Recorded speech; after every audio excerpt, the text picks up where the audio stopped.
भाई कपड़े मर्यादित ही होने चाहिए। हमारे बाप दादों ने तो यही सिखाया, जो मैंने सीखा है वो मैंने बताया कि कपड़े मर्यादित होने चाहिए। पर लोगों को सूट सलवार और साड़ी मर्यादित कपड़े होते हैं, नहीं वो जिसमें ढका हो। अनिरुद्धाचार्य जी सीरियल का हवाला दे रहे हैं। उन्होंने बबीता भाभी के बारे में भी बोला कि जेठालाल बबीता भाभी की तरफ आकर्षित क्यों होता है, ये भी आपने बताया था एक जगह। अगर आप कह रहे हैं ना कपड़े ढके हो तो मेरे को तो हिजाब पहन लेना चाहिए, उस हिसाब से हिजाब पहनने की जरूरत नहीं है। वो तो सबसे ढका हुआ होता है। आपने अच्छे कपड़े पहने। नहीं, महत्वपूर्ण सवाल है। कोई औरत अगर चली जाए, मैं मर्यादित हूँ, लेकिन आपको मेरा बैकग्राउंड नहीं पता। क्या पता मैं रात को पार्टी करती हूँ, क्या पता मैं शराब पीती हूँ, क्या पता मैं घूमती हूँ, घर ले जाती हूँ। हाँ मैं पीती हूँ। बहुत अच्छा। तो मेरे कपड़ों से आप मेरे कैरेक्टर को जज नहीं कर सकते। तो आपने शराबियों से बात करने बिठा दिया मेरे को आज। नहीं, बात असल में ये है। शराब, एक मिनट, आप अपनी भाषा का मर्यादा रखें। आप अपनी भाषा का मर्यादा रखें। शराब पीने वाला शराबी नहीं होता। पहले आपको एक बात ये भी मैं मानवी जी बताता हूँ क्या करते थे शिव जी, क्या करते एक बात मैं आपको बताता हूँ। नहीं, एक सेकंड। बहुत सारे लोग जो एडिक्ट थे, मानवी जी आप इसकी तारीफ करेंगी शायद, आप इस बात की शायद प्रशंसा करेंगी कि अनिरुद्धाचार्य जी के आह्वान पर बहुत सारे लोग जो एडिक्ट थे, शराब के चक्कर में उन्होंने घर बार बेच दिया था, बच्चे उनके सड़कों पर आ गए थे, उनके आह्वान पर उन लोगों ने शराब छोड़कर, नशा छोड़कर, तंबाकू छोड़कर और अब अध्यात्म की राह पकड़ी है। क्या ये बात स्वागत योग्य है मानवी जी? कहीं ना क्या ये बात स्वागत योग्य है? आप लोग क्या कहते हैं? अगर स्वागत योग्य है तो इस पर ताली बजनी चाहिए। क्या मानवी जी, लेकिन एक बात मैं समझना चाह रहा हूं, क्या समाज को मर्यादित रहने के लिए कहना और ये कहना कि आप ठीक लाइन पर चलें, आप ठीक तरीके से रहें, दूसरों से ठीक व्यवहार करें, क्या ये गलत करते हैं अनिरुद्धाचार्य? देखिए, मैं अब जैसे इन्होंने ये मेरे पे बोला तो मैं भी कुछ बोलना चाहती हूँ, उसका जवाब इनसे लेंगे कि कई बाबाओं के धोखाधड़ी के अंदाज भी है कुछ निराले। कोई धर्म के नाम पे ठगे तो कोई क्रिमिनल चार्जेस में फंसे, कोई रेप में पेरोल पाए तो किसी को अननेचुरल सेक्सी भाए। अब इस पे क्या बोलना चाहेंगे? आप जनता फॉलो करती है आपको, तो भगवान ना करे कुछ और निकल आए तो उस पर आप क्या कहेंगे? जवाब लेते हैं। क्या आडंबर करने वाले लोग भी हैं साधु के वेश में, उनसे सावधान रहना चाहिए? इसलिए कहते हैं पानी पियो छान के और गुरु बनाओ जान के। आप एक सेकंड, ये जो ऑडियंस यहाँ बैठी हुई वो भी कुछ कहना चाह रही है। हाँ, जल्दी से बात कहिए, जल्दी से। गुरुजी राधे राधे।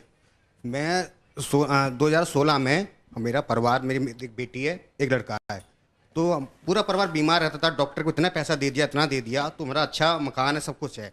तो मैंने एक गाय का बछड़ा गाय रखी। गाय रखने से अभी तक मैंने 1 रुपया नहीं दिया डॉक्टरों को।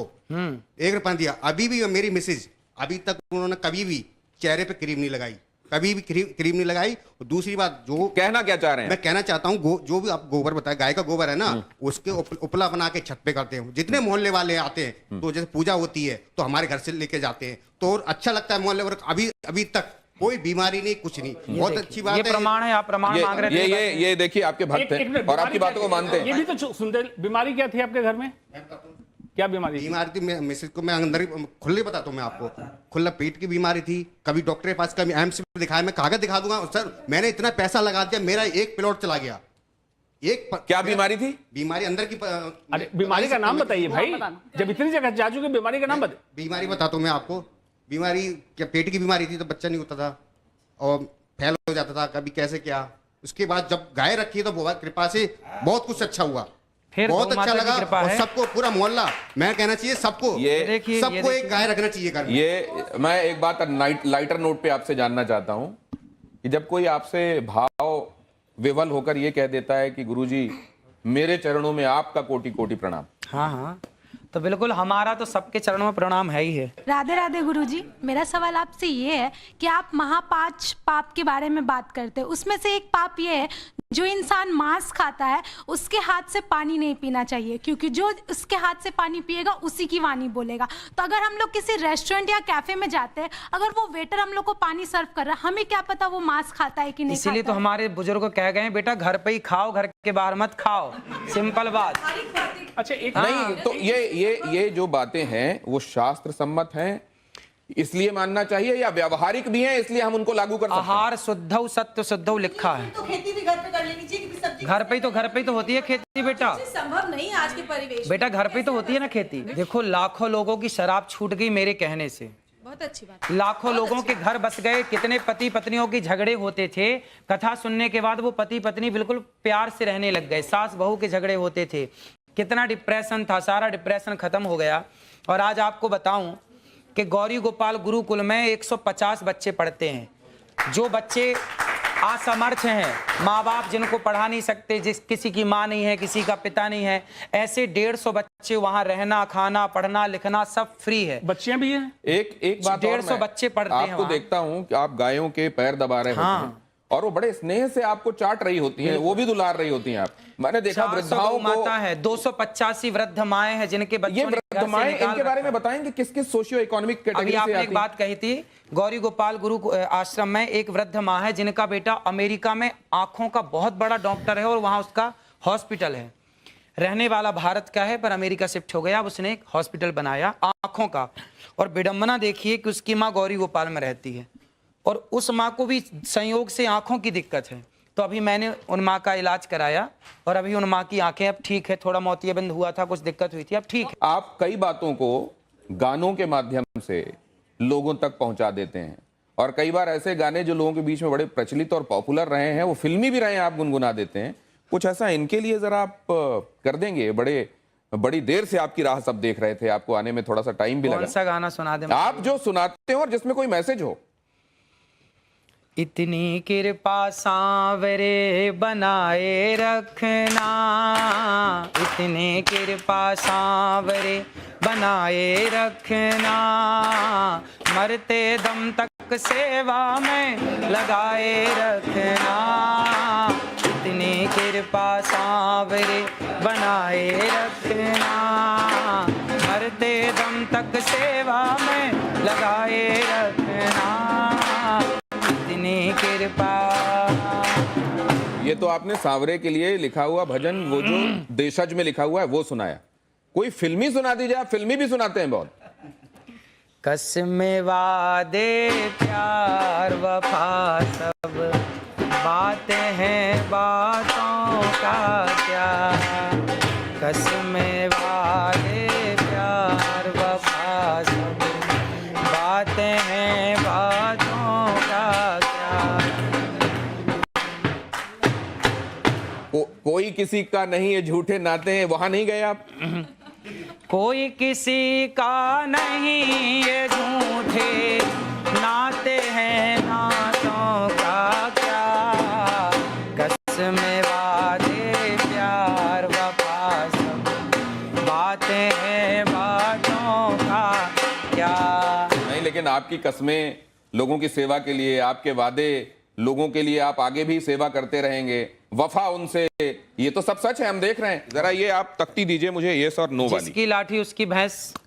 ये है, देखिए इसमें क्विक क्वेश्चंस में आपके पास दो ऑप्शंस होंगे, एक तो ये हाँ का ऑप्शन है और दूसरा नहीं का। आपको जो सही लगे वो उठा दीजिएगा। ये इसी में दोनों हैं। आप हिंदी वाला चाहे हिंदी वाला, अंग्रेजी वाला चाहे अंग्रेजी, आपको ये सुविधा है। अब पहला सवाल मैं आपसे कर रहा हूं, इसमें आपको जो सही लगे हाँ या ना वो उठा दीजिएगा। आप दोनों एक ही कर लें तो ज्यादा अच्छा रहेगा। ये जैसे आपका ये हाँ हो गया और इसको नहीं कर लीजिए। अब आपको जो उठाना है वो उठा दीजिएगा, ठीक है? ठीक। इससे आपको पता भी रहेगा कि ये कौन सा वाला है। अखिलेश यादव का कहना है कि मठाधीश और माफिया एक हैं। योगी आदित्यनाथ का कहना है कि बटेंगे तो कटेंगे। क्या ये सही है? बिल्कुल सही है। राहुल गांधी का कहना है कि भारत में कौशल की कमी नहीं है, बल्कि कौशल रखने वालों का यहां सम्मान नहीं होता।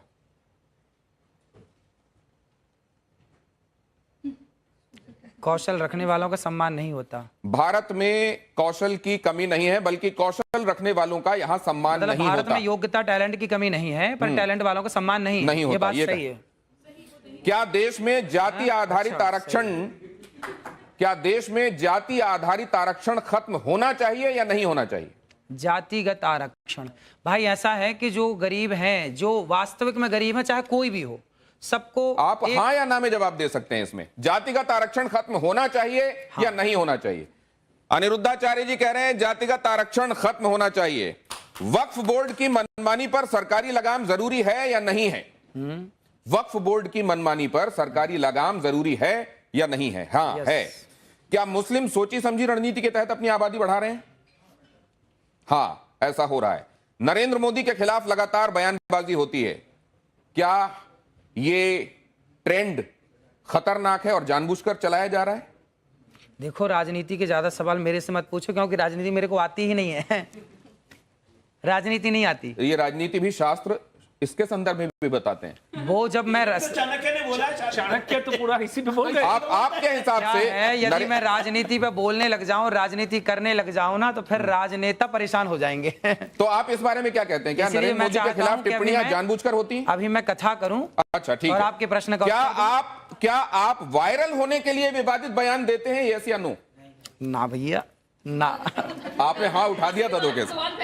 क्या स्त्रियों की मानहानि साक्षात लक्ष्मी और सरस्वती की मानहानि है?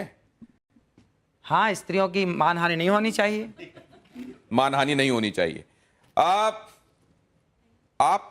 आखिरी सवाल जरा मुझसे यह भी बता दीजिए कि कंट्रोवर्सी से अनचाहे भी आपको फायदा होता है फॉलोअर्स बढ़ाने में या नहीं होता है? हाँ या ना? देखो, हम लोग फॉलोवर्स बढ़ाने के पीछे नहीं भागते, हम अपना काम करते हैं। अब देखिए, गौरी गोपाल आश्रम में हमारे को काम है माओ के पांव दबाना। मैं माओ के पांव दबाता हूं। देखिए, गौरी गोपाल आश्रम में ना ब्राह्मण माता भी है, क्षत्रिय माँ भी है, वैश्य माँ भी है, शूद्र माँ भी। मैंने आज तक किसी माँ से कोई जात नहीं पूछी।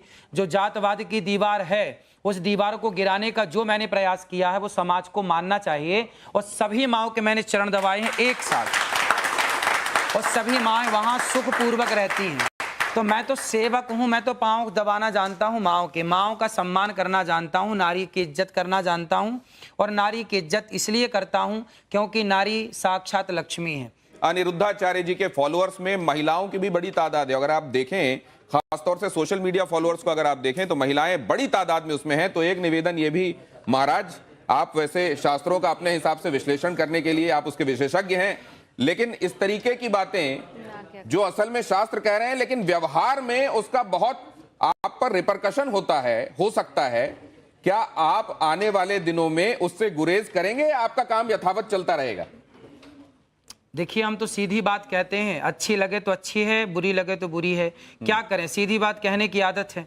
अब जो सीधी बात कहेंगे तो बुरा लगता है कुछ लोगों को। सीधी बात हम कहते रहेंगे, जिसको अच्छा लगता है। नो बकवास, ये तो आपने ऐड भी कर दिया असल में किसी का अनजाने। सीधी ये, लेकिन उन्होंने एक वादा किया आज कि आने वाले दिनों में विषय विशेषज्ञों को, जो सब्जेक्ट के एक्सपर्ट होंगे, उनको जरूर अपने साथ बिठाएंगे और उनकी टिप्पणियां भी लिया करेंगे। मुझको लगता है इसी से बहुत सारा समाधान हो जाने वाला है। बहुत धन्यवाद आप सभी का मेरे साथ आज चर्चा में जुड़ने के लिए।